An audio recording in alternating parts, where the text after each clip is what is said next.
अस्सलामुअलैकुम। कैसे हैं आप लोग? सब खैरियत से हैं? उम्मीद करता हूँ आप लोग सब खैरियत से होंगे और मैं भी अल्लाह तबारक व तआला के फजल करम, उसकी तौफीक व इनायत, उसकी तायीद और हिमायत से बिल्कुल ठीक हूँ।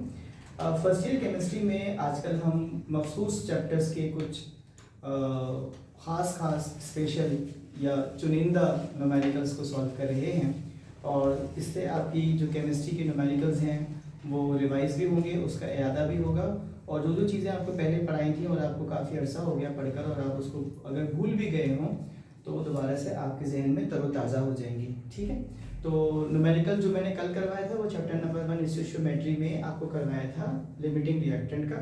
उम्मीद करता हूँ कि आपने उसकी अच्छे से प्रैक्टिस कर ली होगी और उस जैसे न्यूमेरिकल को एग्ज़ाम में अगर ऐसा आ जाए तो आप अल्लाह के करम से करने के काबिल हो गए होंगे।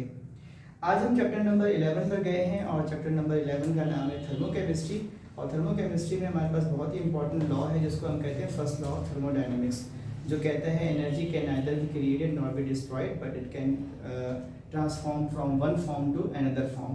और इसकी मैथमेटिकल फॉर्म है Q is equals to delta E plus P delta V या Q is equals to delta E plus delta W। इसी सिलसिले का एक न्यूमेरिकल आज हम सॉल्व करने जा रहे हैं।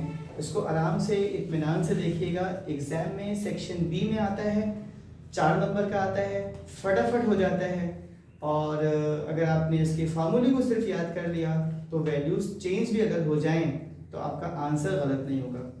बस आंसर में ये याद रखिएगा कि जो उसकी रेलेवेंट यूनिट है वो लगाना मत भूलिएगा। यानी अगर एनर्जी है किसी भी फॉर्म में डेल्टा E की, Q की या W की फॉर्म में तो उसकी यूनिट है जूल और अगर आपको चेंज इन वॉल्यूम पूछा जा रहा है तो उसकी यूनिट है मीटर क्यूब।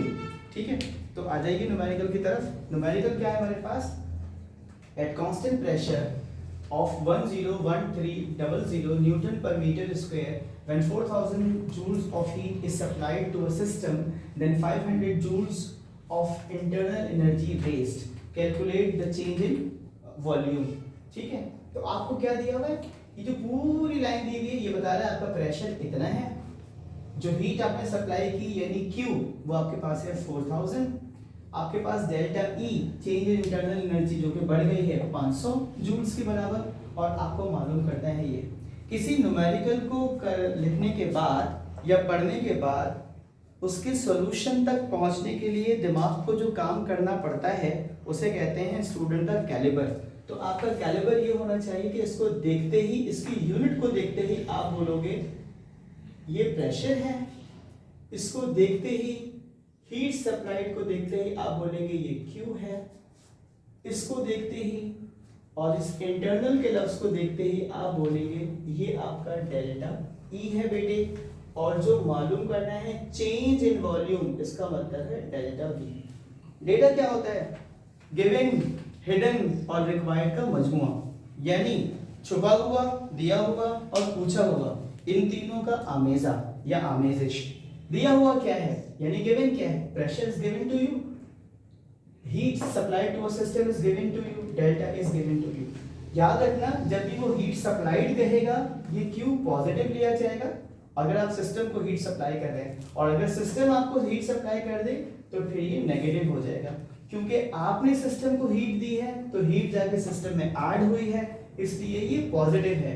सिस्टम अगर हीट इटसेल्फ जनरेट करता और आपको देता तो जाहिर सिस्टम से हीट कम हो जाती, चुनाचे ये माइनस हो जाती। ठीक है, डेल्टा E कितना है? 500। डेल्टा V मालूम करना है। सॉल्यूशन की हेडिंग डालिए, लिखा according to first law of thermodynamics Q is equals to delta E plus P delta, Q is equals to delta E plus delta W और डेल्टा W बराबर होता है P डेल्टा V के, यानी आप डेल्टा W की जगह पे P डेल्टा V भी लिख सकते हैं। उसको मुझे मालूम करना है क्योंकि डेल्टा V, तो मैंने क्या किया, राइट हैंड साइड को left hand side, left hand side को राइट हैंड साइड बना दिया ताकि मेरा डेल्टा V क्या बन सके? सब्जेक्ट। डेल्टा E पॉजिटिव है, इधर ले गया नेगेटिव हो गया, P इधर मल्टीप्लाई कर रहा है उधर ले गया डिवाइड कर दिया, वैल्यूज रखी, आंसर आया 0.034 मीटर क्यूब। इसमें मैंने कुछ शायद 1 सेकंड में भी नहीं बोला होगा, इतना आसान काम है, बस बंदे को फॉर्मूला दिमाग में होना चाहिए। ठीक है, आप मेहनत कीजिए, नतीजा अल्लाह ताला पर छोड़ दीजिए। अल्लाह ताला किसी की मेहनत को ज़ाया नहीं करते। अल्लाह हाफिज़।